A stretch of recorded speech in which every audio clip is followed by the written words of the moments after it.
एक बहुत ही interesting phone call के बारे में मैं आपको बताना चाहता हूँ। हेलो। अरे ब्रो, एक गुड न्यूज़ देनी थी। धोलेरा में प्लॉट बुक करवाया मैंने। यार धोलेरा में इन्वेस्ट तो मुझे भी करना है। तूने कहाँ इन्वेस्ट किया है? अरे मैंने तो धोलेरा में इन्वेस्ट किया है। अरे वो तो तूने बताया, लेकिन धोलेरा में कहाँ इन्वेस्ट किया है? मैंने धोलेरा में। अरे लेकिन धोलेरा में कहाँ? अरे कितनी बार बोलूं, धोलेरा में धोलेरा में धोलेरा में। हाँ छोटे सरकार जी, मुझे समझाने दो आपको।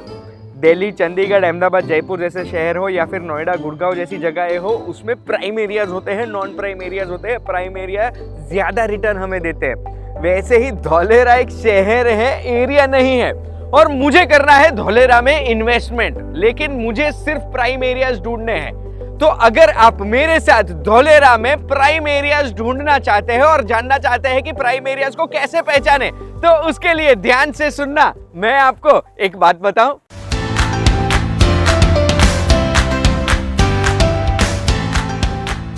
यो वॉचिंग एक बात बताओ, माय नेम इज गुंज ठक्कर। और कहाँ हैं हम गुजरात में, अहमदाबाद से लगभग 100-110 किलोमीटर दूर गुजरात के सेंट्रल साउथ में गल्फ ऑफ खंबात के पास धोलेरा स्पेशल इन्वेस्टमेंट रीजन में है। आप धोलेरा में प्राइम लोकेशन ढूंढने से पहले मुझे आपको एक बहुत ही इंपॉर्टेंट चीज बतानी है कि धोलेरा एक ग्रीनफील्ड सिटी है। तो ये ग्रीनफील्ड शहर, ग्रीनफील्ड सिटी होता क्या है? चैट जीपीटी से हमने पूछा तो ग्रीनफील्ड शहर एक ऐसा शहर होता है जो पहले नहीं था।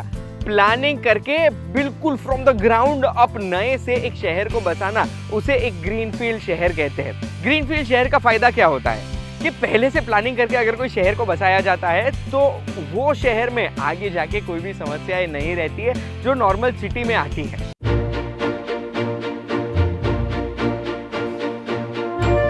किसी भी नए शहर को शुरू करने से पहले उसे करना पड़ता है कनेक्ट। अरे दूसरे शहरों से कनेक्ट करना पड़ता है ना, आबादी कैसे आएगी? धोलेरा की कनेक्टिविटी 3 फोल्ड है। सबसे पहले एक एक्सप्रेसवे ऑलमोस्ट रेडी हो चुका है जो अहमदाबाद से धोलेरा के डिस्टेंस को 45 मिनट्स में कंप्लीट करता है। दूसरा, वंदे भारत ट्रेन का शॉर्ट डिस्टेंस वाला वर्जन है वंदे मेट्रो ट्रेन, जो शुरू होने वाली है अहमदाबाद से धोलेरा तक। और तीसरा, एशिया का सबसे बड़ा कार्गो कम पैसेंजर एयरपोर्ट तैयार हो रहा है, जिसमें कार्गो वाला पार्ट तो इसी साल शायद शुरू हो जाएगा। वीडियो में यहाँ तक पहुँच गए और आप ये सोच रहे हैं कि क्यों हम धोलेरा सिटी में, धोलेरा ग्रीनफील्ड सिटी में प्राइम लोकेशन ढूंढ रहे हैं, तो मुझे आपको धोलेरा से मिलवाना पड़ेगा। धोलेरा जो आया है गल्फ ऑफ खंबात के पास, दिल्ली मुंबई इंडस्ट्रियल कॉरिडोर के बीच में धोलेरा पड़ता है। और धोलेरा में कई सारी इंडस्ट्रीज का सेटअप होने वाला है। हजारों करोड़ों का इन्वेस्टमेंट हो चुका है और आगे भी हजारों करोड़ों का इन्वेस्टमेंट प्लान्ड है, जिसमें कई सारी फैक्ट्रीज तो ऑलरेडी लग चुकी है। रिन्यू प्लांट लग चुका है। मेरे पीछे जो कंस्ट्रक्शन चल रहा है वो टाटा का सेमीकंडक्टर प्लांट है। और इसके अलावा कई सारी कंपनीज धोलेरा में आने वाली है। यहाँ इंफ्रास्ट्रक्चर तो ऑलरेडी डेवलप हो चुका है, यानी बस स्टॉप्स, 55 मीटर 70 मीटर के रोड्स, मोनोरेल का प्लानिंग, वंदे मेट्रो का प्लानिंग, इलेक्ट्रिसिटी के लिए डक्ट्स, वाईफाई के लिए अंडरग्राउंड डक्ट्स, एक रिवर फ्रंट भी रेडी हो चुका है। और इसके अलावा हॉस्पिटल, स्कूल्स, सारी चीजें डेवलप हो चुकी है। इतना ही नहीं, एशिया का नहीं पूरी दुनिया का सबसे बड़ा सोलर पार्क भी यहाँ बनने जा रहा है, जिसकी शुरुआत हो चुकी है। और कितना फैला हुआ है ये तो आप इस फुटेज में देख ही सकते हैं। 2040 तक धोलेरा हमारे देश का एक बहुत बड़ा शहर बनने वाला है। इस ग्रोथ स्टोरी का आप भाग बनना चाहते हैं तो अगले प्राइम लोकेशन पे चलते हैं। चलिए, जिस पृथ्वी पे हम रहते हैं उसे कहते हैं अर्थ, और प्राइम लोकेशन की खोज हमें लेकर आई है अर्थ 2 तक। अब अर्थ 2 जो मैग्नानिमस इंफ्रास्ट्रक्चर प्राइवेट लिमिटेड का एक प्रोजेक्ट है, उसके एग्जांपल से मैं आपको समझाना चाहता हूं कि प्राइम लोकेशन कैसे ढूंढना चाहिए।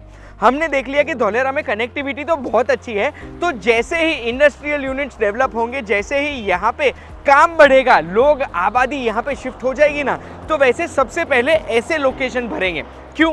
क्योंकि अर्थ 2 का जो लोकेशन है ना, वो अगर मैं आपको दिखाऊं तो यहाँ से लगभग 500 मीटर दूर एक्सप्रेस हाईवे है। सामने मेट्रो का जो स्टेशन है वो आने वाला है और यहाँ से लगभग 6 किलोमीटर दूर एयरपोर्ट है। बेसिकली बेस्ट कनेक्टिविटी की वजह से ऐसे प्लॉट्स पहले बिकेंगे जहाँ पे लोग रहना आना चाहते हैं, क्योंकि यहाँ से धोलेरा और धोलेरा के आउटसाइड हर कोई चीज़ कनेक्टेड होगी। ये तो कुछ भी नहीं है, और भी अमेजिंग चीजें दिखाता हूँ, चलो मेरे साथ। धोलेरा में प्राइम लोकेशन की खोज मुझे अब यहाँ लेकर के आ गई है। मैं कहाँ पर हूँ? तो मैं मेन हाईवे पे हूँ, जहाँ मेरे पीछे आपको मिलेगा फेदरा पिपली रोड और आपके पीछे है धोलेरा सिटी। और मैं कहां पर हूं, तो मैं हूं मैग्नानिमस इंफ्रास्ट्रक्चर प्राइवेट लिमिटेड के ग्रीन्स प्लॉटिंग स्कीम पे। चलिए दिखाता हूं। अब देखिए मैग्नानिमस इंफ्रा की जो प्रॉपर्टीज है ना, इसमें एक चीज मैंने नोटिस की, इनके सारे होर्डिंग्स आप देखेंगे तो लिखा हुआ है कि 100% कारपेट एरिया आपको मिलेगा, जिसका मतलब ये है कि हमें क्लैरिटी मिलती है कि हमें एक्चुअली यूज करने के लिए कितनी साइज का प्लॉट मिलेगा और वो प्लॉट में हम क्या कर सकते हैं। इनकी लगभग 10 साइट धौलेरा में मैंने देखी है, जिसमें से 7 तो सोल्ड आउट भी है और 3 ऐसी साइट है जिसमें अभी भी आपको अगर इंटरेस्ट है तो स्क्रीन पे दिए गए नंबर पे आप कॉल करके उनसे डिटेल्स ले सकते हैं। अब देखो मैग्नानिमस इंफ्रा की जितनी प्रॉपर्टीज है वो मैंने देखी ना, तो उसमें कई सारे पोस्टर्स मैंने देखे जिसमें लिखा था 100% कारपेट। तो ये 100% कारपेट क्या होता है, इसका मतलब क्या है? देखो अगर आप गुजरात से है तो आप सुपर बिल्टअप क्या है वो समझते होंगे, अगर आप गुजरात से नहीं है तो मैं आपको शॉर्ट में समझा देता हूँ। तो गुजरात में प्रॉपर्टी या प्लॉट जितनी भी बिकती है ना, वो सुपर बिल्टअप एरिया के हिसाब से बिकती है। अब सुपर बिल्टअप एरिया का मतलब क्या है? मान लीजिए एक बड़ा सा प्लॉट है, उस प्लॉट को जितने प्लॉट्स बेचने उसमें डिवाइड कर देते हैं, तो वो जो बड़े से प्लॉट है उसमें क्लब हाउस भी आएगा, कॉमन रोड्स भी आएगा, कॉमन यूटिलिटीज, कॉमन गार्डन, सारी चीजें आ जाएगी। अब ये जो कॉमन एरिया है वो कॉमन एरिया टोटल को और सारे प्लॉट के बाहर से उसके पैसे कलेक्ट किए जाते हैं। मान लीजिए 100 स्क्वायर यार्ड्स का आप प्लॉट लेते हैं जो सुपर बिल्टअप है, जिसमें 37% सुपर बिल्टअप एरिया है। इसका मतलब क्या हुआ कि आपने जो 100 स्क्वायर यार्ड्स का प्लॉट लिया उसमें 37% एरिया यानी 37 स्क्वायर यार्ड्स जाते हैं कॉमन अमेनिटीज, रोड्स या गार्डन में। आपको मिलते हैं 63 स्क्वायर यार्ड्स। 63 स्क्वायर यार्ड्स भी आपका कारपेट नहीं हुआ, ये 63 स्क्वायर यार्ड्स हो गया आपका बिल्टअप एरिया।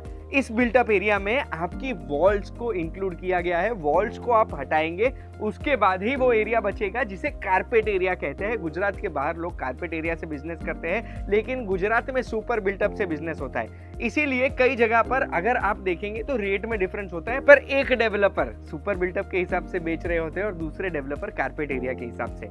यहाँ पे मैग्नानिमस में मैंने एक चीज नोटिस की, सारे प्रॉपर्टी सारे प्लॉट्स के रेट्स कारपेट एरिया के हिसाब से दिए गए हैं, जिसका मतलब है कि डेवलपर हमें कहते हैं कि हम जो कहते हैं उतना हम देते हैं, कोई छिपाने वाली बात नहीं है। और यहाँ ग्रीन्स में मैंने देखा कि सारे प्री डेवलप्ड प्लॉट्स हमें मिलेंगे, जिसका मतलब है कि हमें रोड्स मिलेंगे, वाटर इलेक्ट्रिसिटी कनेक्शन भी मिलेगा और एक क्लब हाउस भी बन रहा है। अब मुझे जो प्राइम लोकेशन की चीजें पता लगी है वो तो मुझे पता लग चुकी है, लेकिन और मुझे कई सारे सवाल है और ये सवाल पूछने के लिए मैं जा रहा हूँ ग्रीन्स की ऑफिस में। चलिए मेरे साथ। धौलेरा के प्राइम लोकेशन की हमारी खोज हमें लेकर के आ गई है MIPL यानी मैग्नानिमस इंफ्रा प्राइवेट लिमिटेड के MD यानी मिस्टर प्रतीक जानी के साथ। Thank you so much sir हमें समय देने के लिए। सबसे पहले मैं यही जानना चाहता हूं कि धौलेरा के साथ आप कितने टाइम से कनेक्टेड हैं? गुंज, धौलेरा के साथ मैं करीब 15 साल से कनेक्टेड हूं। 2009 आज भी मुझे याद है कि जब मोदी जी ने पहली बार धौलेरा का नाम लिया था तो सबसे पहले शायद मैंने सुना था। वाह, इतने टाइम से आप धौलेरा के साथ कनेक्टेड हैं। तो अब मुझे ये जानना है कि मैं बहुत सारी जगहों पे मैंने रेट्स देखे, तो आपके रेट्स दूसरे डेवलपर्स के रेट से ज्यादा क्यों? नहीं, बिल्कुल ऐसा नहीं है गुंज।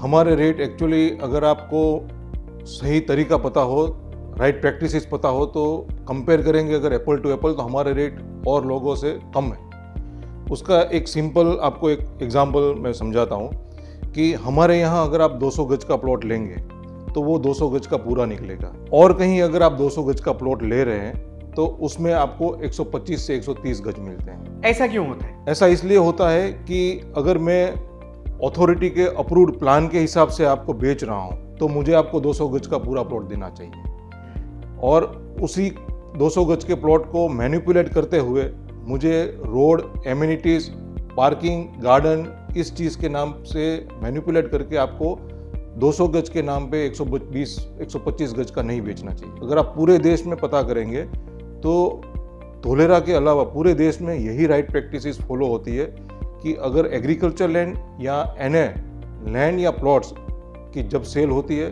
तो वो 100% कारपेट एरिया में ही होनी चाहिए। तो ये कारपेट एरिया और सुपर बिल्टअप में डिफरेंस है। सुपर बिल्टअप में जो प्लॉट होता है वो प्लॉट में से रोड्स, एमिनिटीज माइनस करके जो बचता है वो हमें दिया जाता है। आप 200 गज का पूरा पेमेंट कर रहे हैं पर आपको मिलेगा 120 से 125 गज, और कम मिल रहा है, शायद इसीलिए वो रेट कम रहता होगा। इसीलिए उनको लग रहा है, जब कस्टमर समझते हैं तब उनको लग रहा है कि हमें MIPL से रेट कम मिल रहा है, पर एक्चुअली अगर कैलकुलेशन किया जाए तो जितनी ज़मीन उनको मिल रही है, जिस रेट में, जिस कॉस्ट में, वो एक्चुअली हमसे बहुत ज़्यादा है। रेट की बात तो मैं समझ गया।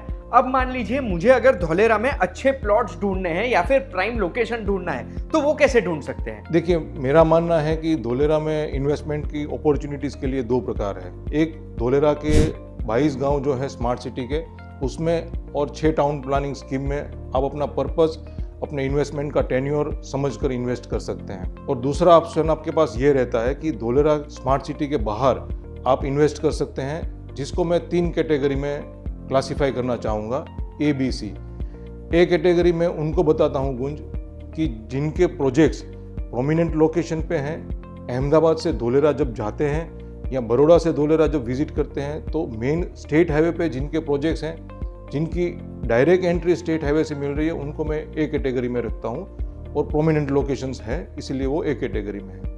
दूसरे कुछ प्रोजेक्ट्स और कुछ विलेजेस, जैसे पिपली से पच्छम रोड, गांव से कमियाला रोड, रतनपुर, उन सब विलेजेस को मैं रखता हूँ बी कैटेगरी में, कि वो स्टेट हाईवे पे ना होके वो डिस्ट्रिक्ट रोड पे फॉल होते हैं, और इसीलिए मैं उनको बी कैटेगरी में रखता हूँ, क्योंकि रोड एंट्री छोटी है, इंटरनल विलेजेस के ये सारे प्रोजेक्ट्स होते हैं। और सी कैटेगरी के ऐसे कुछ प्रोजेक्ट्स भी हैं कुछ कंपनियों के, जो विलेज रोड पे ही होते हैं, जिनको ना प्रॉपर रोड का अप्रोच, ना प्रॉपर एंट्री होती है, फिर भी वो प्रोजेक्ट्स हैं, तो इसीलिए मैं उनको सी कैटेगरी में रखता हूँ। और आपको कॉस्ट और रिटर्न वो ए बी सी के हिसाब से ही मिलेंगे। अगर आप ए प्रोजेक्ट्स में इन्वेस्ट करेंगे तो ए कैटेगरी का रिटर्न मिलेगा, बी कैटेगरी के प्रोजेक्ट्स में अगर आप इन्वेस्ट करते हैं तो बी कैटेगरी का रिटर्न मिलेगा, और सी कैटेगरी के प्रोजेक्ट में इन्वेस्टमेंट करेंगे तो इन्वेस्टमेंट का टेन्योर और रेट ऑफ एप्रिसिएशन आपको उस हिसाब से मिलेगा। तो अब इनको पता है, मैंने आपके 2 प्रोजेक्ट्स विजिट किए,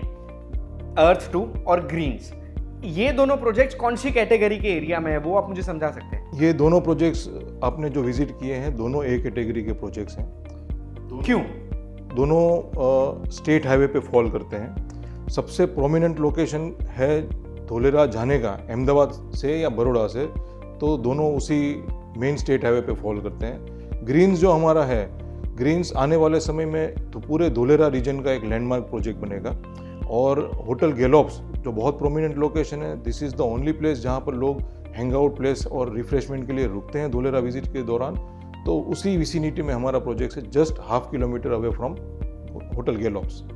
और दूसरा प्रोजेक्ट जो है अर्थ, वो अर्थ 2 प्रोजेक्ट ऐसा है कि वो भी एक स्टेट हाईवे पे फॉल करता है, 6 लेन हाईवे पे फॉल करता है, बहुत प्रोमिनेंट लोकेशन है। उसका रीज़न ये है कि आने वाला जो नया एक्सप्रेसवे है जो जून महीने से शुरू हो रहा है, उसके बिल्कुल नज़दीक में अर्थ 2 पड़ता है। और एयरपोर्ट, जो नया एयरपोर्ट बन रहा है, कार्गो और पैसेंजर एयरपोर्ट, उसकी बिल्कुल प्रॉक्सिमिटी में ये प्रोजेक्ट्स आता है, इसीलिए मैं इनको एक कैटेगरी में गिनता हूं। अब कई बार क्या होता है कि लोग जब धौलेरा में प्लॉट खरीदने जाते हैं तो कई बार ऐसा होता है कि उनके साथ स्कैम हो जाता है, ए कैटेगरी कहकर बी कैटेगरी या सी कैटेगरी का प्लॉट उनको दिया जाता है। तो कौन सी चीज़ों का ध्यान रखेंगे बायर, जिससे वो पता लगा सकते हैं खुद ही कि भाई ये प्लॉट ए कैटेगरी का है, ये बी का है, ये सी का है, इसमें स्कैम होने के चांसेस है?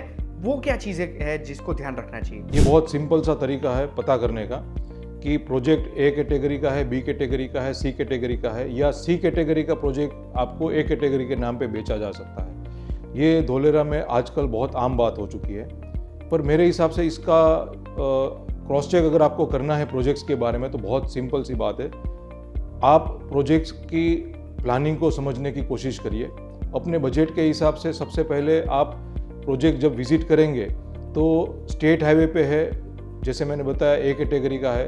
अगर इंटरनल रोड पे, डिस्ट्रिक्ट रोड पे अगर आपको विजिट करवाया जाता है तो बी कैटेगरी का है, और बहुत दूर विलेज रोड पे ले जाकर अगर आपको विजिट करवाया जाता है तो वो सी कैटेगरी का है। उसके अलावा भी काफ़ी सारे क्रॉस चेक आप कर सकते हैं। बहुत सारे चेक पॉइंट्स हैं जहाँ पर आपको बोल्डली डेवलपर से बात करनी चाहिए अपने इन्वेस्टमेंट को लेकर।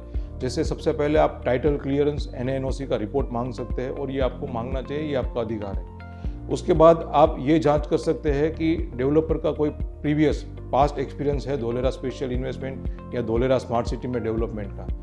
तीसरा क्रॉस चेक आप ये कर सकते हैं कि क्या वो मोदी जी के सिंगल विंडो क्लियरेंस प्रोग्राम, जैसे कि इन्वेस्टर फेलिसिटेशन प्रोग्राम के तहत वो रजिस्टर्ड कंपनी है। चौथा आप ये चेक कर सकते हैं कि बहुत सारी कंपनियां आज फ्यूचरिस्टिक प्लान बताकर 3 साल पहले भी जिन लोगों ने ब्रोशर से अच्छे प्रोजेक्ट्स बेचे हुए हैं, और दूर दराज नीम का पेड़ और बबूल का पेड़ कंपाउंड वॉल और प्लॉटिंग आएगी और फ्यूचरिस्टिक एम्यूनिटीज़ बताकर जो बेचे हुए प्लॉट्स है, ऐसा तो कहीं आपका डेवलपर आपको नहीं कमिट कर रहा है। चौथा क्रॉस चेक आप ये कर सकते हैं कि आपके बिल्डर के पास लैंड पे खुद का पोजीशन है। पांचवा क्रॉस चेक आप ये कर सकते हैं कि क्या आपके डेवलपर ने आपसे पहले जिनको प्लॉट्स बेचे हुए हैं उनका म्यूटेशन या 7/12 में नाम उन्होंने ठीक तरीके से टाइमली करवाया हुआ है। तो ऐसे बहुत सारे क्रॉस चेक्स आप कर सकते हैं और इसके ज़रिए आपको पता चल सकता है कि कंपनी या प्रोजेक्ट्स ए या बी या सी कैटेगरी के हैं। वाह, बहुत ही थोरो चेकलिस्ट आपने दे दिया। ये चेकलिस्ट का ध्यान तो रखा जाएगा, पर अब मुझे एक इससे भी जूम आउट करके बड़ा वाला प्रश्न पूछना है। प्रश्न ये है कि क्यों धौलेरा में इन्वेस्ट करना चाहिए? बहुत अच्छा सवाल है गुंज। आपको जान के हैरानी होगी गुंज कि पूरे भारतवर्ष में अगर पिछले 3 साल में किसी एरिया, किसी सिटी, किसी टेरिटरी ने हाईएस्ट रिटर्न जनरेट किया है तो वो अपने गुजरात का धौलेरा है। धौलेरा एक ऐसी लॉटरी निकली है, हर किसी को लग रही है। पिछले 3 साल का अगर रिकॉर्ड चेक करें तो पूरे देश में सबसे ज़्यादा प्रॉपर्टी में रिटर्न्स धौलेरा ने डिलीवर किए हैं। इसके अलावा भी बहुत सारे कारण हैं। एक अकेला लौता शहर जहां पर देश का सबसे पहला और सबसे बड़ा सोलार पार्क डेवलप हो रहा है। देश की सबसे चौड़ी सड़क वहां पे बन रही है। अहमदाबाद से धौलेरा एक्सप्रेसवे बन रहा है। अहमदाबाद से धौलेरा मोनोरेल बन रही है। एशिया का second largest cargo and passenger airport वहाँ पे डेवलप हो रहा है। 22.5 स्क्वायर किलोमीटर का एक्टिवेशन एरिया देश का सबसे पहला ऐसा एरिया है जो कम्प्लीटली आपको plug and play infrastructure provide करता है। आपको कुछ नहीं करना है, आपको मात्र अपनी इंडस्ट्रीज़ का प्लानिंग करना है। आपको सारी सुविधाएं अपने रोड तक ला के दी जाएगी, जैसे इलेक्ट्रिसिटी कनेक्शन है, वाटर कनेक्शन है, इंटरनेट है, टेलीकॉम है, सीवरेज लाइन, सब कुछ आपको अपने प्लॉट तक लेके दिया जाएगा। आपको खाली उनके साथ प्लग इन करके अपना इंफ्रास्ट्रक्चर खड़ा करना है। तो उसके साथ बहुत सारे ऐसे कारण हैं कि जहां पर आपको गवर्नमेंट पूरा सिंगल विंडो क्लियरेंस सपोर्ट देती है। इसी के लिए आज मिडिल क्लास से लेकर बहुत बड़े इंडस्ट्रियलिस्ट हैं और हर सेगमेंट से एक देश और दुनिया भर से धौलेरा में इन्वेस्टमेंट के लिए आज होड़ लगी हुई है। वाह, आपने इनफ रीजंस तो दे दिए धौलेरा में इन्वेस्टमेंट क्यों करने चाहिए उसके लिए। अब आप MIPL यानी मैग्नानिमस इंफ्रा प्राइवेट लिमिटेड के MD है। आप मुझे बताइए कि MIPL में क्यों इन्वेस्ट करना चाहिए आज मुझे? MIPL में भी इन्वेस्टमेंट करना चाहिए, उसके बहुत सारे रीज़न हैं। जैसे मैंने बताया कि अगर हम लोग एक रेफरेंस के लिए कंपैरिजन करें एप्पल टू एप्पल, तो हम लोग काफ़ी अलग है। सबसे पहली पायोनियर कंपनी है धौलेरा रीजन की, सबसे एक्सपीरियंस कंपनी है और 100% कारपेट एरिया देने वाली एकमात्र कंपनी है। मोदी जी के सिंगल विंडो क्लियरेंस IFP जो इन्वेस्टर फेलिसिटेशन प्रोग्राम है उसके तहत रजिस्टर्ड कंपनी एकमात्र कंपनी है। हम लोग अकेली एक लौती कंपनी है जिन्होंने previous projects service cooperative housing society registered करके सोसाइटी को हैंडओवर कर दिए, ऐसी एकमात्र कंपनी है। कंपनी के ज़्यादातर प्रोजेक्ट्स ए कैटेगरी के मतलब सबसे प्रोमिनेंट लोकेशंस पे हैं। उसके अलावा legal electricity and water connection देने वाली एकमात्र कंपनी है। तो ऐसे काफ़ी सारे रीज़न हैं।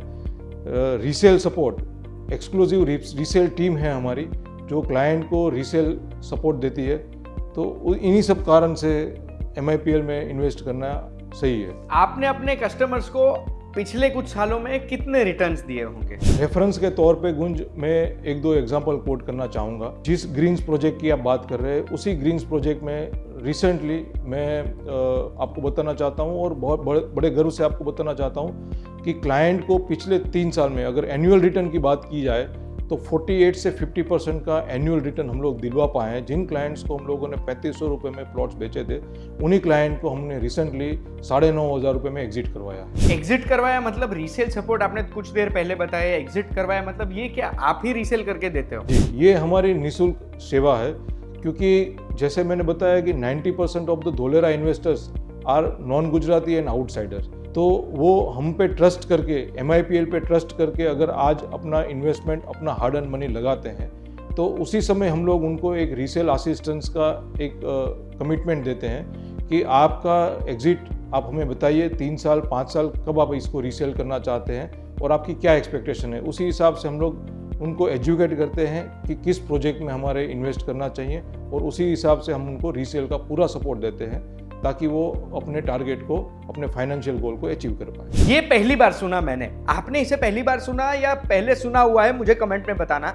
अब मैं आपको आखिरी सवाल पूछना चाहता हूं प्रतीक जी, मुझे जानना है कि धोलेरा में कौन इन्वेस्ट कर रहा है? पूरे 15 साल का एक्सपीरियंस मैं आपसे शेयर करूं और इसको शॉर्ट में बताने की कोशिश करूं कि कौन इन्वेस्ट कर रहा है, तो शुरुआती दौर में मैंने देखा है कि गुजरात और गुजरात के जो नेबरिंग स्टेट्स है, जैसे राजस्थान, महाराष्ट्र और मध्य प्रदेश से लोग इन्वेस्टमेंट के लिए आते थे। उसके बाद मैंने देखा कि जो विज़न और मार्केटिंग माननीय प्रधानमंत्री मोदी जी ने किया है धोलेरा स्मार्ट सिटी को लेकर, तो उससे मैंने देखा पिछले 3 से 5 साल के कार्यकाल में पूरे देश और विदेश की कंपनियां, मिडिल क्लास इन्वेस्टर, इंडस्ट्रियलिस्ट और एक होड़ लगी हुई है, जहां पर नॉर्थ, साउथ, ईस्ट, वेस्ट हर तरफ से धोलेरा के लिए इन्वेस्टर्स आ रहे हैं। जो एक रिटेल इन्वेस्टर है वो भी धोलेरा आ रहा है, एक मिडिल क्लास इन्वेस्टर है वो भी धोलेरा आ रहा है, एक बिग टाइम इन्वेस्टर्स हैं, इंडस्ट्रियलिस्ट है, वो भी धोलेरा आके अपनी नीड, अपने बजट के हिसाब से इन्वेस्टमेंट कर रहे हैं। यानी अब नॉर्थ से भी, मतलब बहुत दूर से भी अब इन्वेस्टर्स यहाँ पे आके इन्वेस्ट कर रहे हैं। मैंने जैसे बताया गुंज कि नॉर्थ, साउथ, ईस्ट, वेस्ट,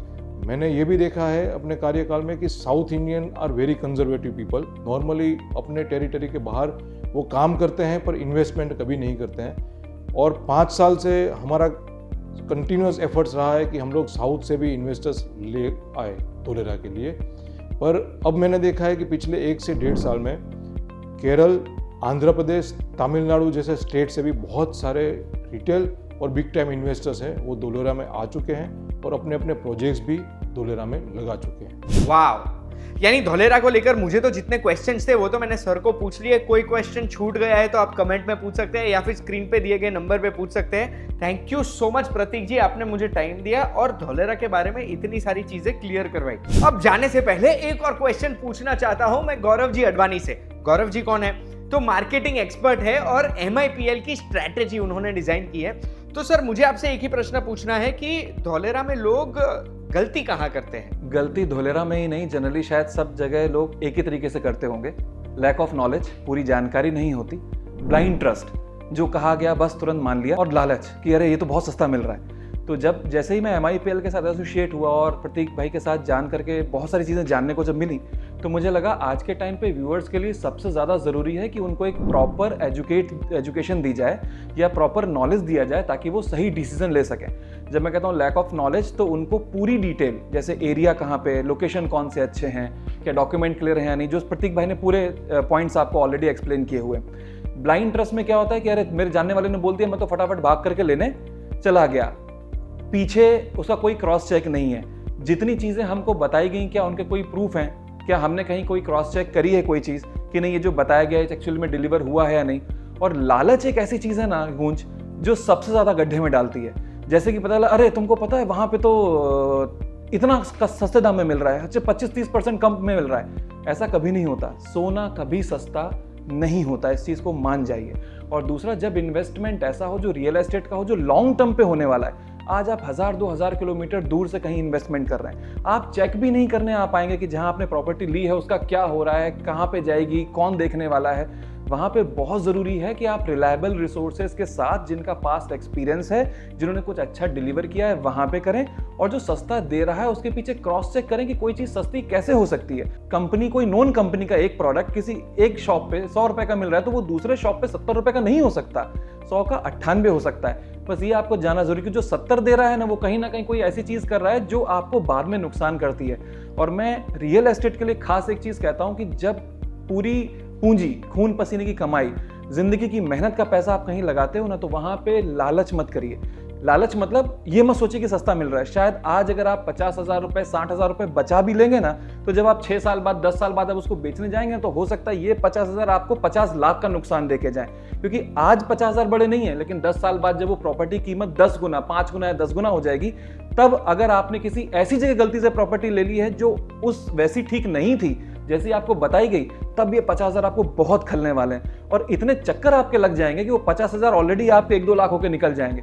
तो मैं लोगों को यही कहना चाहता हूं, धोलेरा में इन्वेस्ट करने से पहले प्रॉपर चेक करिए, सारी चीजों को जानिए और MIPL से कांटेक्ट जरूर करिए फेयर सजेशन के लिए। हम ये नहीं कहते कि आप MIPL में ही बाय करिए, लेकिन एटलीस्ट बाय करने से पहले सारी जानकारी जरूर ले लीजिए।